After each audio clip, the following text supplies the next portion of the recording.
ngày nay nhưng mà vậy tại tông cho mùi nắng tháng nămខ្មែរអ្នកដែលគាត់ហូបឆ្នាំខ្មែរក្រោយសម្រាប់ហើយគាត់និយាយថាជាប្រភេទថ្នាំដែលជួយឲ្យគាត់ចេញទឹកដោះហូបឆ្នាំខ្មែរចឹងទៅធ្វើឲ្យគាត់សម្បូរទឹកដោះឬមួយក៏ចេញទឹកដោះច្រើនសម្រាប់កូនគាត់បានតែប៉ុន្តែពេលដែលយើងសម្រាប់កូនហើយពេលអត់ណែនាំឲ្យយើងប្រើប្រាស់ថ្នាំខ្មែរឯងមិនអត់ណែនាំគឺហាមឲ្យយើងញ៉ាំថ្នាំខ្មែរប៉ុន្តែនៅតែមានអ្នកមួយចំនួនគឺគាត់នៅតែបរិភោគដដែលហើយហានិភ័យបើសិនជាសួរគឺមានច្រើនមានន័យថាមានផលវិបាកច្រើនបើអ្នកខ្លះគាត់ថាអត់មានផលវិបាកអីគាត់ធម្មតាកូនគាត់សុខភាពល្អអញ្ចឹងសម្បូរទឹកដោះអីចឹងទៅអាហ្នឹងគាត់សំណាងឯដែលគាត់អត់ពុល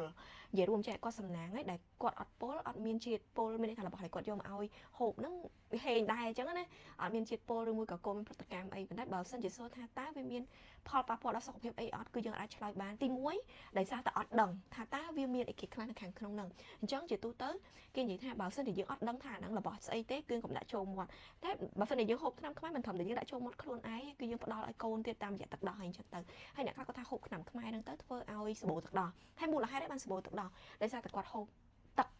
តែពិតវាទឹកវាជាប្រភេទទឹកធម្មតានៅពេលដែលយើងបើកូនឲ្យទឹកដោះគេណែនាំឲ្យយើងហូបទឹកសឡហូបទឹកស៊ុបឲ្យបានច្រើនអញ្ចឹងធ្វើឲ្យយើងសម្បូរទឹកដោះហើយ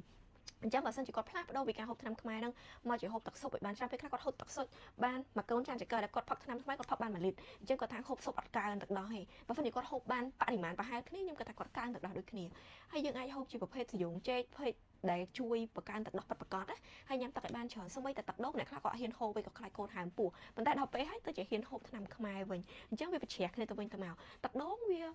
គាត់ថាសួរថាតើកូនហើមពោះនឹងទឹកដូងឬមួយក៏យ៉ាងណាបើសិនទឹកដូងនឹងខូចប្អូនវាអាចធ្វើឲ្យម្ដាយនឹងឈឺពោះហើមពោះចឹងទៅនៅពេលដែលយើងរៀកឬមួយក៏រੂអីយើងប៉ះពាល់កូនរៀករੂចឹងទៅសួរថាតើថ្នាំខ្មែរពិតជាជួយឲ្យយើងនឹងមានទឹកដោះសម្បូរទឹកដោះមែនអត់ខ្ញុំអត់និយាយថាអត់ទេប៉ុន្តែសួរថាតើទឹកដោះរបស់យើងនឹងសុខភាពសម្រាប់កូនអត់ចម្លើយគឺมันមានសុខភាពទេ